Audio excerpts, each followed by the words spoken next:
Welcome to a special edition of Around the Rift. For a special edition, we have a special guest. We have one of the greatest professional shoutcasters in the world, Zach Rusty Pye. Thank you for joining us. Let's get straight into it because we have 5 Rift Rivals regions to cover. Let's start with Ho Chi Minh City, Vietnam. Over to you, voiceover guy. Thanks, Benji. The group stage was close between the 3 regions, with the teams from the CIS pulling ahead of the other regions in tiebreakers on the back of their top team, Gambit Esports. The Turkish teams turned on for day 3 by knocking out the Vietnamese teams and continued their momentum going into the final. Gambit tried to once again carry the team home in the finals, however Supermassive proved that Turkey and the TCL were the stronger team at the event. In Sao Paulo, Latin America North, Latin America South and Brazil fought it out to see which region will be the best in South America. Let's take a look at the results. The South American group stage was neck and neck between LATAM North and Brazil, with LATAM South struggling to make ground. On the back of 3 wins by Chaos Latin Gamers, LATAM South knocked out the North for the rights to challenge the dominant Brazilians. Their development on day 3 was not enough as Brazil closed out the finals 3-1 to claim the title of the best region in South America.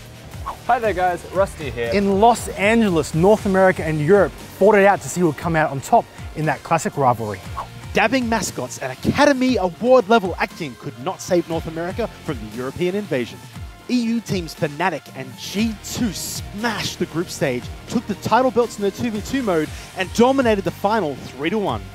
NA will be licking their wounds for a while after this loss. Perhaps next year they should look at challenging someone more on their level.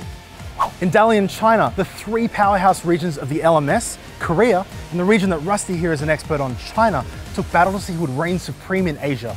Please take us through the results, voiceover guy. With pleasure, Benji. Returning champions, the LPL returned with the same fire that led to their victory last year. Undefeated in day 2, the LPL advanced to the final and forced the LCK to go through the LMS in the semis. The LCK turned up the heat in day 3, clean sweeping the LMS and advanced to the final. It went to game 5 with Royal Never Give Up taking on the Afrika Freaks. On the back of Uzi, RNG outmaneuvered the Korean team to retain the title for the LPL. And finally, here in Sydney, Australia, Oceania has come out on top and taken the Rift Rivals. The first time in 5 years, Oceania has won an international event. We've failed along the way. With failure comes learning, and we've learned a lot. Oceania blitzed the group stage, with the Direwolves heading up the charge and going undefeated in the first 3 days of competition.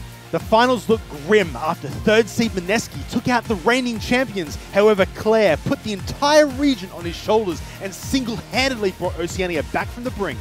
Swiper took the torch and charged his way to Oceania's first international victory. And finally, thank you, Rusty, for being such an amazing guest. We'll be back next week as we take a look at more League of Legends action from around the world.